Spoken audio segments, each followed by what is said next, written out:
Hey guys and girls, before we get started with this week's episode, just wanted to let you know we have an exciting announcement. I just completed a 5-part premium audio series with multi-time black belt world champion Emily Kwok. You might know Emily from her amazing instructionals that she did alongside Stephen Kesting, How to Defeat the Bigger, Stronger Opponent. Emily is a Marcelo Garcia black belt, and in this series we go deep into the study of peak performance and we talk about the methods that she used to achieve elite world champion status at black belt. So if you want to check that out, go to premium.bjjmentalmodels.com. There's a free trial so you can get access to this without paying anything, and if you don't like it, you can just cancel and let me know. Hope you like it. On to the show.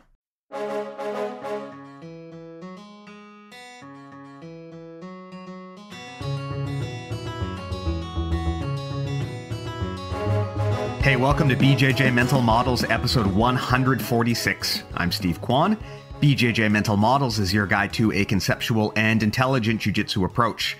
And today, happy to be joined by Whitney Bragagnolo. Whitney, how are you doing? Hi, thank you for having me. I guess all right, despite the circumstances. Yeah. Are you guys all locked down there where you are? Currently, I am between Spain and the Netherlands, and we are pretty open for business. We don't wear masks. There's no kind of curfews or anything, but that can change at any given moment. Yeah. It's funny. I used to, earlier in the pandemic, I would kind of start these episodes making small talk and asking people, what's the pandemic situation like on your end? Yeah. But the problem is it just changes so fast that by the time this episode goes live, the situation will be quite different again. I mean, where we're at right now in British Columbia, Canada, we're back to masks indoors. They're trying to figure out a vaccine passport system. So, I mean, progress is being made. I'm hoping that there's going to be light at the end of the tunnel here. But of course, the one big factor is that children under 12 still can't get vaccinated. And there's going to be a lot of spread if they can't sort that situation out. So I'm kind of patiently waiting to see what we're going to do with my daughter and how we're going to fix this situation. But I was hoping 2021 would be the year everything opens back up again. But you know what? Let's wait for 2022, I guess. Yeah, totally. I mean, I guess the one good thing, I've been following what's going on in Canada. I'm Canadian, but you know, we have a very high vaccination rate in the Netherlands. It's one of the top countries. So that at least is in our favor. But that's not the same for everyone around us. And obviously everything in Europe is so close. So that poses an interesting challenge. Yeah. I mean, the challenge that I found is I kind of run in a lot of different circles in my life. I work technology during the day. I do jiu-jitsu during my free time. And what I have found is that the attitudes in those circles could not be more different. During the day, you know, when I go to the office, the vaccine support and vaccine passport rate is like 100%, including myself. I'm very much on board with getting this thing over with. But in the jiu-jitsu world, there is massive resistance to vaccination and to vaccine passports. And it's interesting living in these two different worlds where the opinions are completely different. It's definitely eye-opening because I can see how people get so sucked into their own world where I think that when you see things like vaccine resistance, they often come in pockets and there's small communities of people where just the resistance is very high. And I feel like we live in one of those communities when we do grappling. Yeah, absolutely. I agree with this situation and different people and their perspectives and what's going on. People here are watching the news very closely as to what's going on in Canada and a few other countries that are in the midst of making some pretty powerful changes that are obviously putting people in a conflicting situation on how they feel and what that means for their rights and what that means for their health and safety. So it's an interesting time we're heading into. Yeah. While I have this topic open, something I've been meaning to bring up for a while, if anyone out there is listening and hasn't had their shot yet for whatever reason, feel free to shoot me a message, DM me on Instagram, Facebook, and email, and I'm happy to talk to you about it and share my thoughts on the situation and hear your thoughts on the situation. I won't be an asshole about the thing, but if you haven't had your shot yet, I would love to talk about that with you and just try to convince you that maybe it's worthwhile doing, and I'm happy to hear out your thoughts too. So please do shoot me a message if you're on the fence or haven't had the shot yet. Anyway, there's the end of my announcement. With that said, We've already pissed off the community in one way. Let's piss off the community in another way now. But, I will add onto your Vancouver comment, another Vancouverite is also quite willing to speak and listen to people. That's, Kesting's been putting out a lot of, I think, good stuff. Yeah. And don't know how it's been received, but it's nice that there are people who are kind of willing to talk and listen and try to educate in a not so confrontational way, So I think that's good. Yeah. Well, with that said, let's give you an introduction here because you have a very specific background that makes you, I think, uniquely qualified to talk about what we want to qualify and talk about here today. So with that said, Whitney, floor is yours. Tell us who you are. So, thank you. I am a sport integrity risk and governance consultant, and I'm currently residing in the Netherlands. I am actually from Vancouver, though. So I have a background in law enforcement and in the private sector, and I hold a master's degree in sport ethics and integrity. Currently, I'm doing some PhD research in sport governance, leadership, and integrity development. And I work with the Sports Ethics Examiner, which is an organization who helps to try to make these ethical dilemmas more digestible for the masses. A lot of these topics are kind of, the solutions and topics and problems are buried in academia. And the mainstream journalism kind of doesn't really give the big picture. And we believe that these topics should be accessible to everyone. And yeah, I'm also invested very much into improving the ethical landscape of jiu-jitsu itself because I have been involved in the sport since 2010. So that's Whitney in a nutshell. Well, with that said, let's talk then about sport governance and governing bodies. We have been embroiled in just kind of like a nonstop, never-ending a slew of debacles and scandals, and they're not all just about the recent stuff. Going back for a long ways, PED use in jiu-jitsu has been a problem since basically time immemorial in the sport. We've had issues with ethical behavior of some of the key players in the sport. We, of course, have had the massive sexual abuse allegations and scandals that have blown the doors off the community in the last few months, and I don't see any end to all of this. And this kind of leaves a very sour note in the mouths of a lot of the people like myself who have been doing this sport for a long time, because after you've been doing the sport for so long and you get that black belt, you're kind of looked at as an ambassador of the community. Mm-hmm. And that leads me to feel now that I am an ambassador for a community that does not represent my values. Absolutely. I do not advocate for PED use. I do not advocate for the physical abuse of men or women. I do not advocate for harassment or just general lack of integrity. But yet that is so rampant in this sport. And I think a big part of that is just the immaturity of the sport. And by immaturity, I mean, it is ultimately a very young sport. Mm-hmm. And we don't have a very sophisticated governance structure set up like you would see in other sports. So with that said, I would love to get your thoughts on the situation. I know that you study more than just the jiu-jitsu landscape. So I would love to get your assessment of the state of the union when it comes to jiu-jitsu sports governance in 2021. I mean, all of the issues that we have in sport, so we can look at doping, match fixing, we look at the situation that's unfolding around sexual abuse and harassment, they exist in all of our sports. But there is something particular within jiu-jitsu that causes some challenges. And I think it's definitely important that we kind of bring to air what are the barriers today that are keeping us from moving forward in our sport, and what are the solutions that we can do as gym owners, as athletes, as ambassadors like yourself, to maintain the legacy of jiu-jitsu in a positive light, right? With regards to what's going on with the sexual harassment and abuse, without even diving into academia, just going on anecdotal evidence, I'm confident in saying that in circumstances of harassment, abuse, and sextortion, that sextortion is the abuse of power to obtain a sexual benefit or advantage, so that these things have personally impacted nearly every woman who participates in sport. not just jiu-jitsu, in sport. So either personally or in her immediate circle. Like, digest that for a moment. That is very heavy. And, you know, the stories that are unfolding in jiu-jitsu, like you said, exactly, they are not the first stories. They're not the first victims and survivors.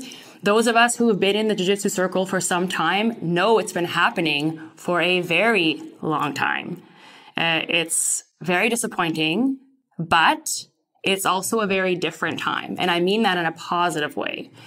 And this is maybe a perspective that people haven't kind of considered yet. This generation, so the generation Y and Z, I won't say which one I'm a part of, they're very invested into sport integrity and very invested into sport ethics without even maybe knowing what that means.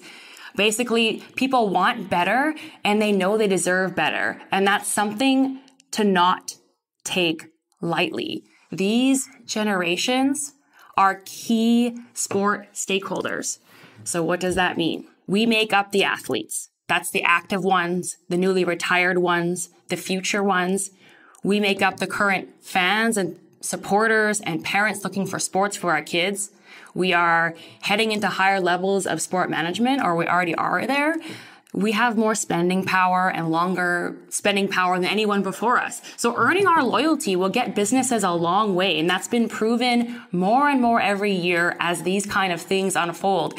It's a huge risk to your business, to your sport, to your organization, if you don't take these things, these threats and circumstances seriously.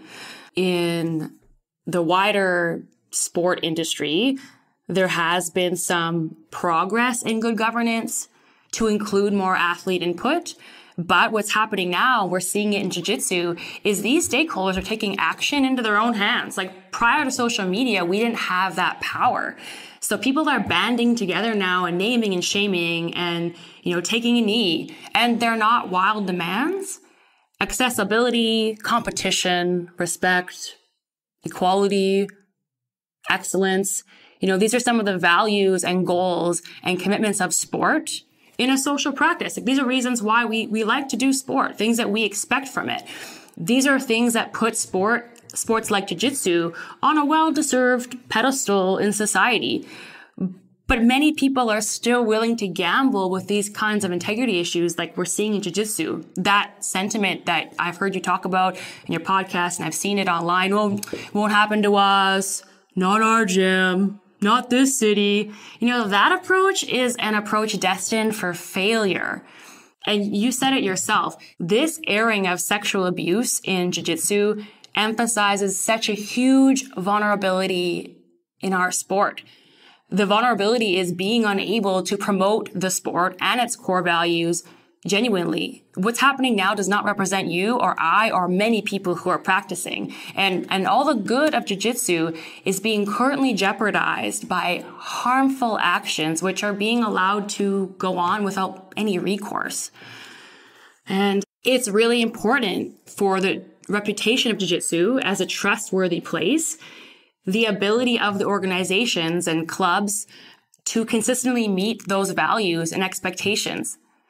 Because if you don't meet these promises of a safe space, a positive space, an accessible space, and these type of acts continue to come to the surface, the message you send is you don't see the real threat to the community or to your business. You don't understand it. You don't care about it, or you don't know how to handle it. And those are all bad looks to have. So aside from just wanting to be a better leader, to be a more diligent leader or an ethical leader, by preparing for these risks and looking at these threats and addressing them and taking them seriously, businesses can also position themselves to capture market opportunity. So if you're not doing it for ethics and you're not doing it for the good of the community, look at it from a business perspective. Like in other industries, how you maintain and improve and manage your risks and threats makes an organization a better investment, a better pick over the people who cannot or do not. So a lot of people think it's a risk to come forward or to support someone or to pivot your business. But what they should be focusing on is not that talking about these things as a risk. It's an opportunity. It is a massive opportunity, safety-wise, community wise, financially wise, reputation wise. Think about what that means for your school, for your members, for your brand, for your business. That's no risk at all. Integrity is a very special leverage that you can have over your competition. It pressures others in the market to do better. And the people that do the work early today will benefit by being early to the game. And that means a better product for everyone, a safer product, and doing the jiu-jitsu legacy good.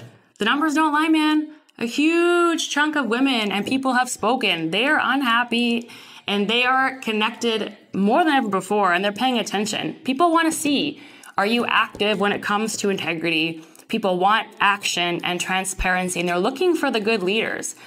The biggest source of catastrophe for gyms in the next 6 months, 12 months, will be their shortcomings and how they handle a situation. Because if they don't align better with jiu-jitsu values and the expectations to uphold and promote and protect their members and protect integrity and have it implemented and be seen to be implemented, these people are going to go.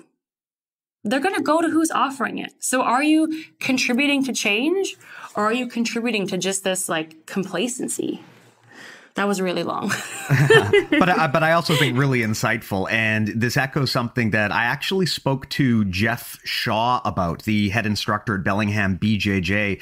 We're in the process of recording a premium series for BJJ Mental Models Premium about how to create gym culture. Yes. His gym is especially known for being a culture first gym. And one of the brilliant points that Jeff made is that you need to prioritize getting your culture right from the get-go, because clarifying and enforcing culture at the beginning is going to save you a lot of downstream problems at the end.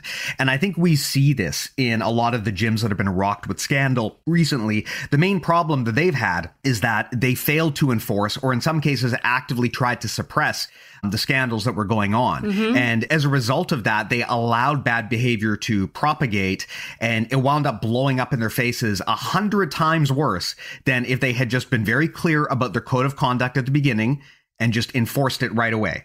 I mean, if Cyborg, for example, had a code of conduct that he enforced, if a complaint was brought to him and he immediately took action and removed that person from the gym, he would have actually come out of this with a reputation better than he went in, because people would have been impressed by the way that he responded.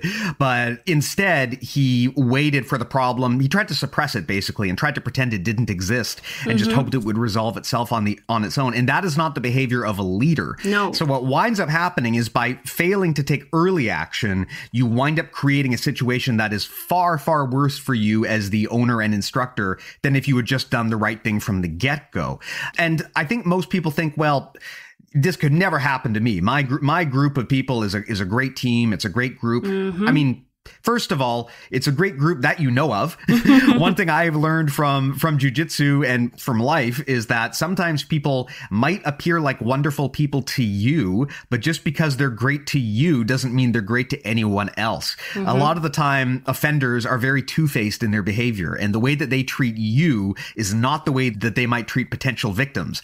So I see this a lot, where someone will be accused of something and people will immediately rally to that person's defense and say, you know, this guy's a great guy. I've known him for years and he's always been lovely and nice to me. Well, look, he's been lovely and nice to you.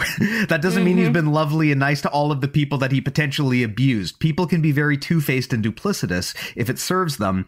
And that is something that I think we all have to understand when these accusations come up, especially if it's against someone that you know and you love very well.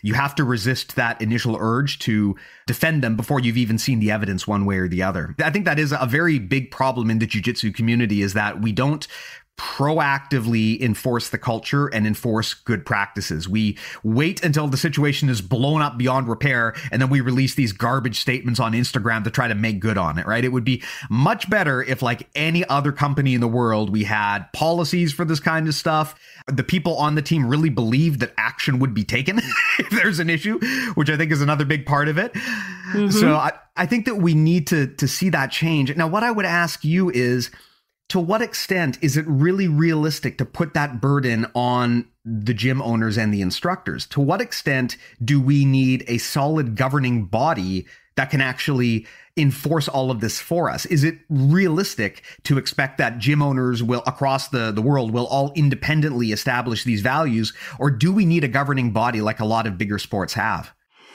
Well, very good question. And I will say that it's not only the responsibility of the gym owners, it's everyone's responsibility. Integrity is a social duty. So in regards to good governance in sport, the jiu-jitsu situation, I think I'll just explain a little bit what good governance is for people who might not know.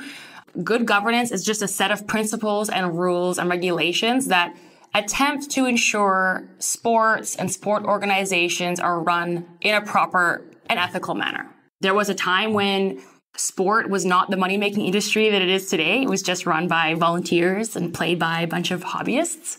And a lot of these organizations that ran events in sports were nonprofits. And to the surprise of many, that title still exists today. So many sport organizations and international federations like FIFA are still nonprofit or non-governmental organization. So what that means is, and the problem with that, is that it allows these organizations to operate without any oversight or any interference. So for the most part, no one is subject to any national laws or international laws that govern normal business practices, just like you said.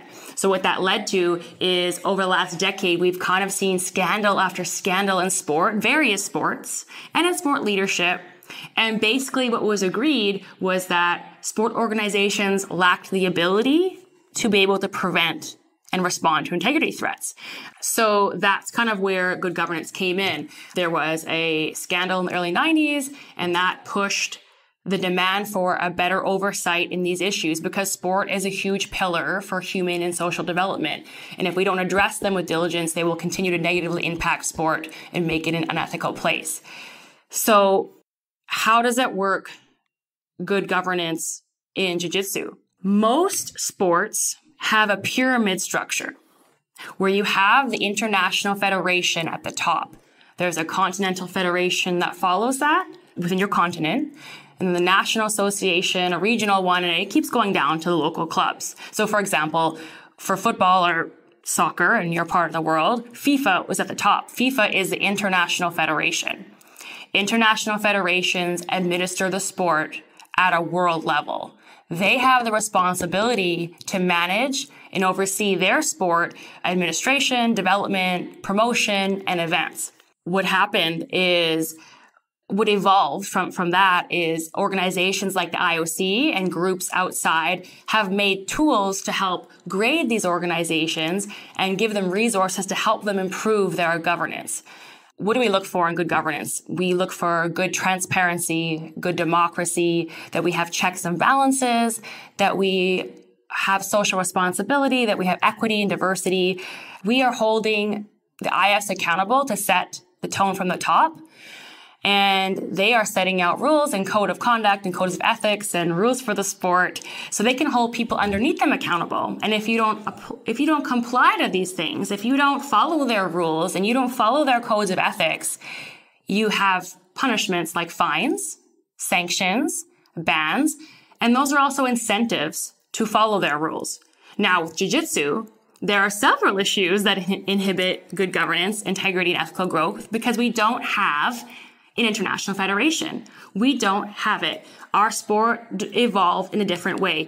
We actually have many international federations. So we have the IBJJF, we have the JJGF, we have the SJJIF, and those are just a few of them.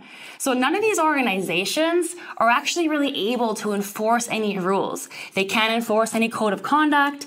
They can't enforce any code of ethics to jiu-jitsu outside of the events that they run. Our sport wasn't built that way. So we do have continental bodies. We have the European Grappling and Jiu-Jitsu Federation. We have the UAE JJF, but they don't answer to the international federations either. In fact, they're not even associated to them in most cases.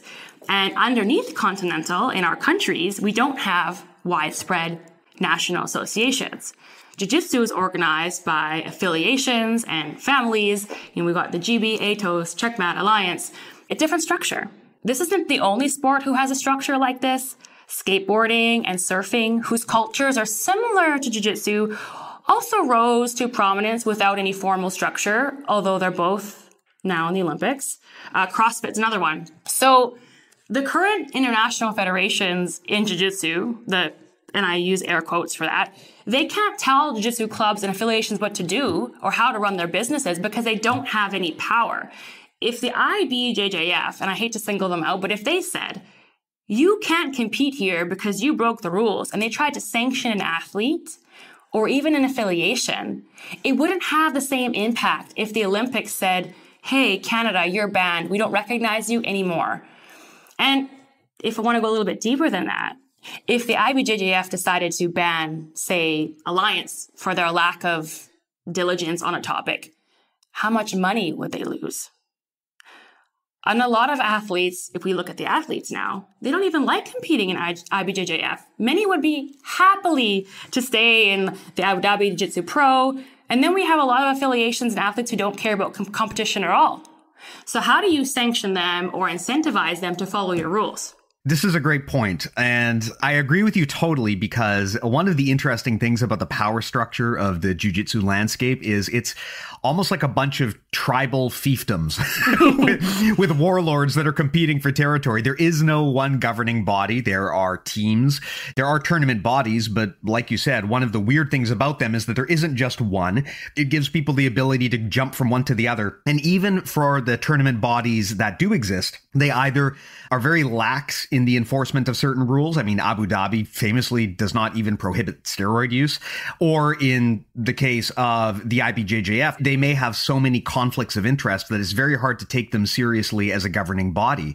That probably the most recent and cogent example I can think of was when they banned members of BJJ Globetrotters from participating because they questioned the legitimacy of their black belts, which is garbage. I mean, the IBJJF's system for promoting people is no better than what BJJ Globetrotters does. The difference is that the IBJJF controls that system and they monetize that system. Mm-hmm. So the challenge I see with the IBJJF is that it feels like they're trying to own the promotion system and they're trying to monetize it. Yes. And that level of control is a powerful tool for them.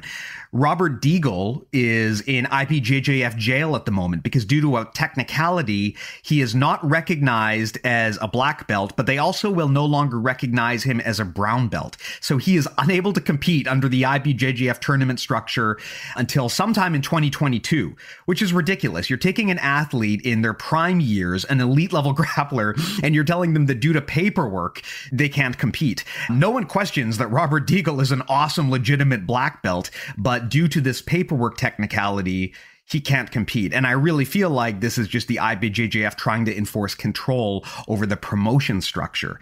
And how much of that comes down to the fact that they monetize it? Yeah, and the thing is, like, the promotion structure is just such a small piece of the puzzle, you know? Like, yeah, if we go just outside of jiu-jitsu into other sports, just for a second, I'll go back to soccer just to keep it easy. Under the Olympic umbrella, Canada Soccer, so Canada Soccer could be punished. Team Canada can no longer go to the Olympic Games. And the state is kind of involved because Canadian sport gets funding from tax dollars. So Canada Soccer is expected to abide by certain principles or the funding is cut. Those are incentives. Jiu-Jitsu has none of that. There is no reward for good behavior, no repercussion for bad behavior. And in reference to the IBJJF, and this is not just them, while they call themselves a federation, it isn't a real federation. You said it. They're just focused on running events. They have no interest in developing the sport. They have no interest in overseeing the development of athletes. They do not aim to promote and contribute to the development of the sport. They have no mission to improve athlete rights. In fact, they have no mission at all. There's no mission, no vision, no values, no transparent strategy. While they might be one of the most recognizable federations, they do little for protecting and promoting the sport and the integrity of jiu-jitsu. Now, on the other end, we have the SJJIF. Their mission is to acquire recognition by the International Olympic Committee to get admittance into the Olympic Games. This means they have to meet certain requirements to be acknowledged by the IOC. So you can go to their website and you can see their objectives, which include an aim to promote, this is quotes right from the website, aims to promote, expand, organize, improve, regulate, and popularize worldwide the practice of jiu-jitsu in light of its educational, cultural, and sport values. So they have to abide by the Olympic Charter, their code of conduct, their code of ethics, and all the good governance expectations to stay in good standing, to stay in good light. That's what skateboarding had to do and surfing to get recognized. It took them some work, and the SJJIF is trying to get jiu-jitsu there. So, however, the problem with that is they can't really enforce these things downward underneath them because they don't have worldwide recognition either from within the wider jiu-jitsu community as the top dog. So, and as an ethicist, when I look critically at are they actually meeting the IOC requirements when it comes to good governance, they aren't really there yet either. Because in light of this whole sexual harassment and abuse situation, one of the criteria that's been long put forward by the IOC is the establishment.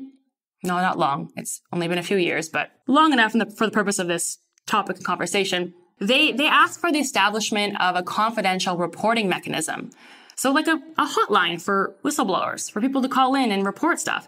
There isn't that with this organization. So while I know that the recent outpour has probably got their attention, and I expect that they are working to mobilize this, and our agency has offered our services to them, at this point, there is minimum in place, regarding safeguarding athletes from harassment and abuse. So when it comes to the current scandal, jiu-jitsu as a whole has limited resources to move forward ethically. There is no one incentivizing it, and no one is really requiring it. So everything that involves furthering the sport, improving the sport, making it a safer space is exactly like you said. It's left in the hands of the affiliations to guide their affiliates under them, or just to the solo owners of the local clubs to figure it out. And it's supposed to be the IFs who look over the sport and aim to ensure things are in place and followed so the sport can achieve ethical growth. But we're missing that. They also make sure that people are in power that deserve to be there, that the community is represented, women, people of color, people with different abilities. These are just examples of some of the barriers that would have helped the current situation be a little bit different. And it's a lot. It's a lot to kind of take in, and it's a lot to kind of think about when it comes to solving your problems, especially if you're just a local gym owner with no affiliation. Like, how are you going to move forward? It's a lot of responsibility. Yeah. This is something that I've noticed with some of the affiliations like Cyborgs and Hodger Gracie's in response to the accusations against their affiliations. They've set up their own report hotline effectively. Mm-hmm. So you can, I guess that if you are sexually abused under the Fight Sports banner, you can call Cyborg and you'll help us sort it out. I mean, I'm being facetious there. I think it's an anonymous reporting line, but I'm very skeptical about the ability for an organization to police themselves in this manner. I'm very skeptical that if you call the Fight Sports sexual abuse hotline, that they will be able to fully divest themselves of conflict of interest and investigate accordingly. I just don't believe they can do that because they're not able to independently separate themselves from themselves. So you're totally right. This is something that's really bothered me about these statements that's come out from Cyborg and from Hodger, where they say, look, if anything happens under our affiliation, send an email to us here at this address or call us at this number and we'll treat it anonymously and we'll investigate it. Look, if what I've seen in the past is any indication of how these guys investigate these things, they're the last people I would want to talk to if I had a problem. I mean, we had Andrew Wiltsey on the podcast and he made fun of them for even offering this, right? He said, look, go to the police. if there was a crime that took place here, don't call Cyborg and try to and let him take care of it. Go to the police. Now, in an ideal world, there is an independent governing watchdog body that you could go to. But many of the leadership bodies that we do have, like you mentioned, they're either not fully in charge or they are entwined in so many personal conflicts of interest that they simply cannot be trusted to make the decision that is right, even if they want to and try to. You just cannot separate, for example, the IBJJF from Gracie Barra. You cannot say if you had a legitimate complaint against someone from Gracie Barra, would you be comfortable calling the IBJJF to take care of it, knowing that it all funnels up to the same person. It's just not an independent watchdog organization. And we don't have that in this sport. Honestly, I'm glad you brought this up. And well, I can kind of say it was interesting, nice, or laughable to see people come forward and say, hey, we have a hotline. I cringe because like you hit the head on the nail. The trustworthiness of reporting lines depends on the ability of a club or a gym to demonstrate that reporting wrongdoings can be done safely and that it will lead to action. And if the leadership of a club has been or has been perceived to have been involved with wrongdoings, no one is going to report to you. Like lack of trust at the top, confidentiality issues, potential instructor perpetrators. These are all reasons that you cannot run these services in-house this close. It has to be a reliable external partner. Reports of alleged wrongdoing need to be handled impartially by people who have the required competence and have the necessary training. So on the Sports Ethics Examiner website, on our Instagram actually, there is a document, a resource free for people to look at. It's how to earn your black belt in building a safer, ethical gym. And one of the things that I talk about is 5 degrees of diligent reporting lines for jiu-jitsu. And, you know, the people that are trying to take this stuff in from the inside, it is just, they're missing the point.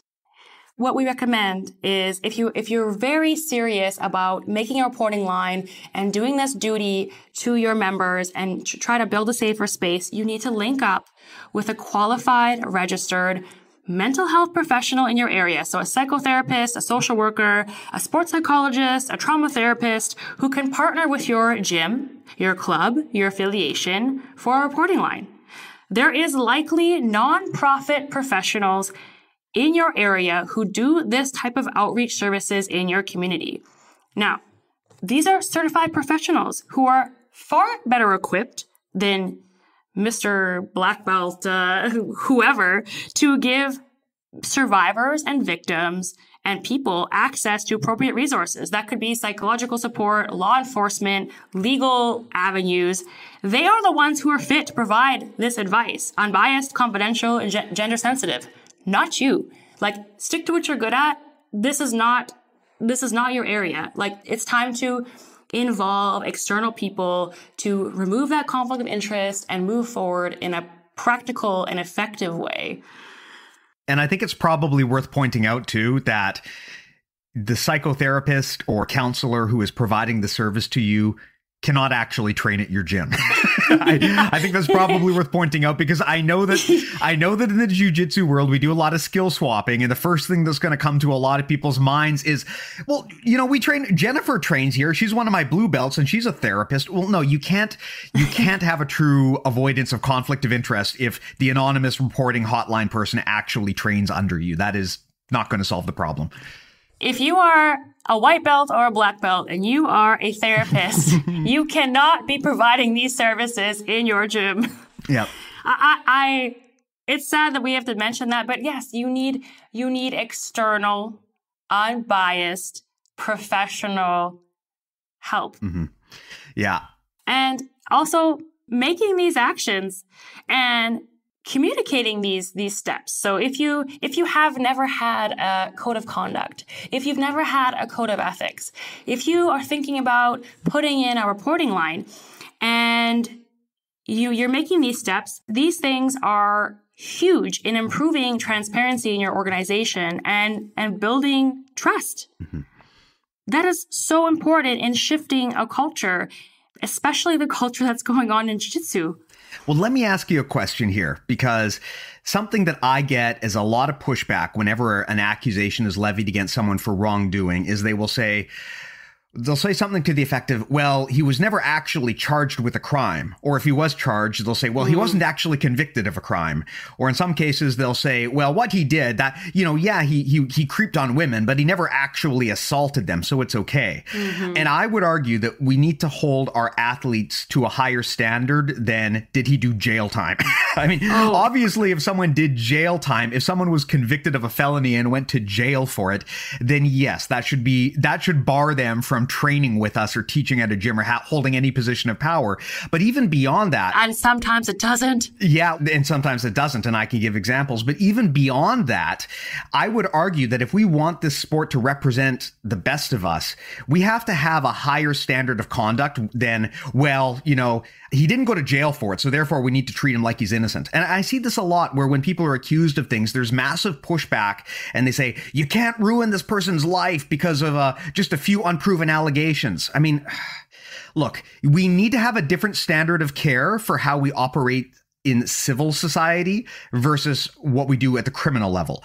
If you're going to put someone in jail, there needs to be a very, very high standard of proof to put someone in jail and take away their freedom. But we need to have a different standard for how we interact in society and how we keep our sport clean. And simply saying, well, he wasn't convicted of a crime, I think is way too low a bar. I mean, if you went to a gym and you were going to put your kid in there, and they said, hey, just so you know, our kid's instructor, he was charged on 2 occasions with pedophilia. But good news, he wasn't actually convicted, but we just want to let you know he was charged. So can you give us your credit card so we can put your kid in? You're going to get out of there, right? Yeah. We need to hold our instructors to a higher standard at the civil level than we use when it comes to criminal behavior. And I feel like that's a massive misconception and error in the way that we enforce good conduct in jiu-jitsu. Is we basically a lot of the time say, well, the bar to clear is, have you been convicted of a crime? And I think that bar is not nearly sufficient enough. No, it's not. And we don't use that in other sports because exactly it needs to be more bigger than that. And it needs to go beyond that. So integrity is a topic that has certainly gained a lot of global attention in recent years, especially in sport. But people have a lot of confusion over what that means. So people will say, oh, it's doping stuff. Oh, it's match fixing. Oh, it's athlete rights. Oh, it's diversity. Some people use it to talk about corruption, and they're not wrong. But it's much broader than that. It's a 3-prong approach. Sport integrity looks at 3 areas. It's 1, personal integrity. Are you doing the right thing through your words and actions and beliefs when no one is watching? 2, it's competition integrity. So, for example, protecting the sport from things like doping and match fixing. And 3, the integrity of the organizations. So, while a person may not have committed any crimes per se, it's up to you within your sporting club, organization, business to set the tone from the top. You need to develop your code of conduct and your code of ethics and decide the values that your club stands for. You need to spend time to communicate them well and often to your members and community and hold yourself and team accountable to meeting them. And that's an important thing about transparency. When you say it and you shout it to your community, to the Instagram world, to social media, to your sponsors, you are putting yourself also on the spotlight. What they do in judo, which I find might be interesting because, obviously they're very related, in their disciplinary code. So this is right on the rules of the International Judo Federation. Anything that is contrary to the moral or ethical or sporting spirit of judo that affects its image and reputation, and the failure to comply with the rules defined within the Olympic family in terms of all of this stuff is subject to sanctioning. And if you go on the IJF website, they have a moral code. They have a moral code that you are obligated to uphold. So maybe you didn't commit a crime, but what exists in the moral code? Okay, we got self-control, we got politeness, honor, friendship, modesty, respect, and courage. So if anyone can come forward and challenge you on these things, you can be sanctioned. You don't have to commit a crime because you are not acting in a way that represents judo and the judo community and how it wants to be represented in the world. And the same thing should exist for jiu-jitsu. Yeah, the interesting thing I find about the jiu-jitsu world, and I have friends who cross-train both judo and jiu-jitsu at high levels, and so it is interesting to hear about this comparison and to see it in action, because judo is, I mean, it's an internationally federated sport, it's an Olympic level sport, it's much more mature in terms of its power structure than jiu-jitsu is, and it's been interesting to see, especially over the last year plus with the pandemic, to see how the two different communities have responded at a high level. I mean, jiu-jitsu comes across as a bunch of unregulated backwater conspiracy theorists, honestly.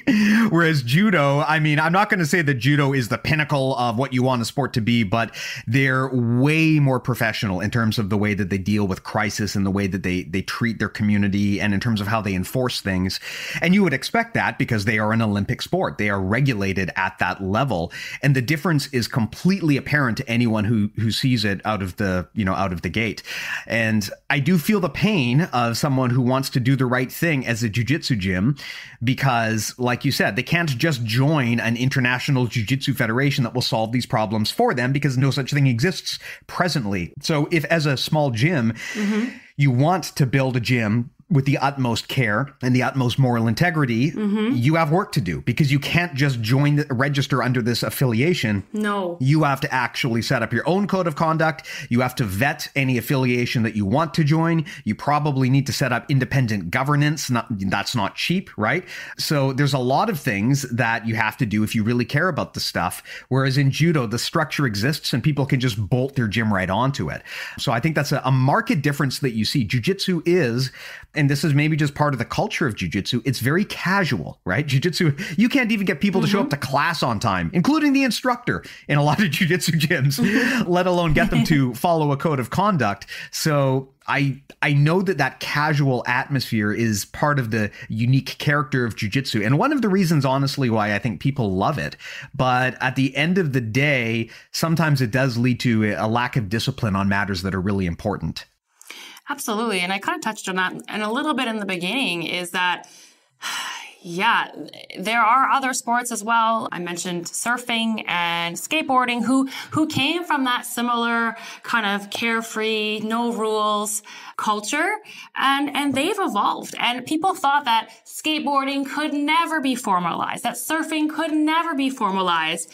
And I mean, they just, in this last Olympics, they had their debut. And that is creating a lot of positive doorways for a lot of people, more accessibility, more inclusivity, and a safer space, because they have that umbrella of being under the Olympic family that we're missing. Now, the Olympic route is not necessarily the only route to go to deal with this problem. This can be dealt with. Like, a lot of changes happen at the community level. The community level, just in our neighborhoods, we can make such a huge push forward without having to go that way. And it really starts with, setting the tone from the top. Yes, you have to develop a code of conduct. You have to do the work, a code of ethics. Decide your values. Like, why are you doing jiu-jitsu? If you are a business owner or you're a black belt, what values do you want attached to your name and your club? Like, what do you stand for? The first action you can do is sit down with your team, your management, your higher belts, and discuss this. And then spend time to write it out and communicate it to your members and to your community. And that's kind of what I'm saying is, or what I has mentioned, that when you make that first step, yes, it's work. And yes, it's hard for a small gym to do it, but you are holding yourself accountable to meet those standards. And that sets a strong foundation, because rules need to be set in order to be met. And a cultural shift in jiu-jitsu to a safer and more ethical space requires a united understanding of the rules and also the importance of dealing with these threats. And when you have awareness of the rules, and everyone then can adopt a more serious understanding of the risks around them and what's expected of them in the space and what members can expect from leadership and from each other. That's just one small step clubs can do, that it doesn't cost you anything. It's communication. Yeah. It doesn't cost you a cent. It's where it's going to cost you is when it comes time to enforce. And this is where I think the character of the instructor and the leaders really is shown, and sometimes unfortunately falters. It's one thing to put that code of conduct up on the wall, and it's another thing when something goes wrong to enforce it. A saying that I always love is that integrity means adhering to your principles even when they don't work in your favor. And you see this a lot in jiu-jitsu, where people will say things like, oh, well, it's all about doing the right thing and stopping the bad guys and blah, blah, blah, blah, blah, blah. But as soon as their best buddy is accused of something bad, immediately they try to cover it up and run to their defense or just do nothing and hope it goes away. And so I would argue that's a lack of integrity. Integrity only means something if you still apply that standard when it doesn't benefit you, right? And I see that in the jiu-jitsu community, you get a lot of these like macho wannabe dudes who are always talking about the importance of being the alpha male and protecting the sheep and all of that. But as soon as the time comes for them to actually protect their flock, if there's consequences to themselves, they won't do it. And that's a very unfortunate thing that I see a lot in jiu-jitsu. And that to me is the gold standard, right? You can put the code of conduct up on your website or up on your wall, but what happens when one of your closest friends violates that code? Do you hold them accountable, or do you hope that if you just avoid the situation, it will go away? What do you do when the integrity of the situation, like how do you deal with this, right? Do you have the integrity to hold yourself and your team accountable when something goes sideways? Yeah, and that's such a good point. But it comes down to I don't even think it's a matter of if you have integrity at this point. It's, do you have balls? I hate to make it so colloquial, but it's true, because what side of history, what side of the current situation, what side of jiu-jitsu do you want to be on? The side that is contributing to complacency, or the side that is contributing to change, to better? Like, what kind of leader do you want to be? Like, when you own a business, when you want to be a diligent leader and a true leader, it's going to take you making some difficult decisions. But you know what? Those decisions are going to be the ones that make or break you, because the numbers that we're seeing don't lie. People are upset and they've spoken and they're unhappy. So is you favoring or protecting that one person worth the risk of what you could lose? Because you could lose it all. It's a financial risk, a reputation risk, a legal risk, a community risk, a safety risk. Like, are you willing to put that all on the line for one person? It's just bizarre that people don't look at the long-term, not only consequences, but the long-term opportunities. This is an opportunity to step up and do the right thing as a leader, and think about what that means for you, your teammate, your school, your brand, your sport, your sponsors. Like, a lot of people think that I have to protect this person. It's a risk. He's my friend or whatever. But look at the big picture. Yeah. And I think that a lot of people are really stuck in tunnel vision and can't see beyond that. But if you want to be a leader in this world, if you want to be a successful business owner in this world, man, it's time to take off the, black goggles and look at the bigger picture of what's happening around you, because you will be made irrelevant. Well, let me ask you a hard question then. I mean, I would hope that this has been a persuasive argument and that most people agree that we should try to clean up the sport, especially if we ever have any grand ambitions of this thing being bigger than it is. I would love to see us get to the point where we're on the world stage, just like judo, just like wrestling. That would be fantastic. So assuming this has been persuasive and people are listening to this and saying, yeah, I'm on board, and presuming they do the best they can at their own individual level to put together their own code of conduct and to have that enforced independently, what do we do in terms of a governing body?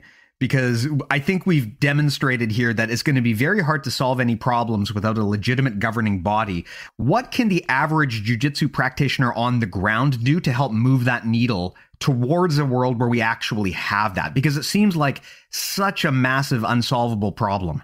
Yeah, I don't necessarily think that a governing body, a wider governing body, is the only solution. It is certainly a solution, but I don't think that not having one should be an excuse that we sit back. So, what is the role of our current federations or the event runners? What is the role of the clubs and the athletes? Like, as I mentioned, it's everyone's duty to deal with integrity and to move forward and to future-proof their businesses, to create a safer space and a more accessible space. So I guess for the federations that exist now, the event owners, I certainly think we should turn to them, to the organizations like the IBJJF and others who have made enough money on the sport, and ask them to do better. They can do things like take better action to band members who have been reported for misconduct. They can do better to provide their own clear values and code of ethics or code of conduct that's accessible for everyone to do their part in addressing the culture. They can vet better their judges and officials, and they can include pathways for more women to grow into these spaces. It's quite common for event owners to have doping regulation and general rules discussed at events, like these athlete meetings before tournaments. There is no reason that there cannot be an integrity briefing where athletes are reminded of the values of jiu-jitsu that they are representing here on this stage, and remind them of signs and signals and symptoms of harassment and abuse, and where they can go for help and where they can go to report things. And coming to the reporting line, since there is no one for accountability above these organizations, one solution might be that we require them to also have a reporting line where people can tip off concerns in their gym if their gym isn't making these type of steps with their own reporting lines. So one solution might be that these concerns that would be tipped off would be made transparent confidentially, and if that's what the person wants, so that we can see what is actually going on, and then we can let the accountability happen within the sport. So this would be like a more united jiu-jitsu global effort. So we're kind of seeing that happen now with the who, what, when, where. What can we do? Do we blacklist someone? Do we need to compile more community evidence? Do we need to report them to the authorities? So how can we stop them from going into other events and other sports? We can address this as a community too. So if we were going to involve the federations, that would be a few different options of how we could move forward. Interesting. What do you feel? Because one of the things you talked about was anonymity, which I can totally see the importance of. There are a lot of people who have experienced bad conduct in jiu-jitsu, were not able to get a satisfactory resolution, and therefore took to social media. And I understand the desperation that leads to something like that and the desire to have justice. And I think it's important that that happened, because there are a lot of stories that have been suppressed or covered up that we wouldn't even know about if not for the fact that the victim had the courage to speak up. Mm-hmm. But I also do understand the counter argument, which is that mobs on social media are usually not the best place to adjudicate who's guilty and who's innocent. Mm-hmm. And I wonder what we can do to, if we want to report something and we're not getting a satisfactory resolution through the bodies that exist, what do you suggest someone do in that situation to bring justice and shed light on the situation? Well, if clubs or affiliations or your own local gym is not in the process or does not have a reporting line, and this IBJJF reporting line doesn't exist, and you need to go out public, honestly, that is how it has to be at this point. And the reason is that we need more awareness. We need consistent awareness. That unfortunately is the biggest thing to make a pivot, to force a pivot, to make people aware and want to change. I mean, social media has given power to stakeholders and people, consumers who have never had power before. It has been able to unite people, and that has so much influence. And in terms of jiu-jitsu and moving forward, this snowball is rolling, and it's rolling really hard. Awareness and consistent conversation and dialogue is the first step to moving forward. Like, these conversations are important, and it's going to make people talk. It's going to make people look inside their gyms. It's going to make people look at their teammates. It's going to make them think twice when they see stuff. Like, if things just keep in the shadows, no one's going to understand, or no one's going to see the problem. Like, they didn't know this was a problem for so long. Many, I'm using quotation marks, many didn't know there was a problem because it was just swept under the rug, or people were kind of scared into silence. But now social media has given survivors and victims a platform to unite together and to get support. And now we're making waves. So definitely this continuous conversation and dialogue is so important. It is a key step to facilitating change. And that kind of comes into, okay, I know now, or we think we know what federations can do. What can athletes do? So when it comes to dealing with integrity, specifically this abuse situation in jiu-jitsu, the problem isn't that we don't know what to do. We know. The problem is that solutions have to be implemented and be seen to be implemented. So if you are an athlete, you also have a responsibility. And, 3 things that you can do as an athlete. Number 1, call out violence in your club and online when you see it. A big part of our community is online, with seminars and magazines and people doing, coaching, PT and videos and subscriptions. So make it socially unacceptable in the places that you occupy. If you see something as an athlete, say something. When this situation isn't dealt with, it just continues to allow aggressive, toxic, hypersexual, and just bad attitudes. The second thing you can do if you're an athlete is champion females who want to lead, who you think would be a good leader. That could be a coaches, could be into judging, could be into instructing, it could be into the management in the gym. Give them your genuine support. Everyone knows how it feels like to have people in their corner. You cannot underestimate the impact that has athlete to athlete. And the third thing you can do as an athlete is to also champion good leaders, the real deal leaders, not these fake macho ones that you were mentioning earlier.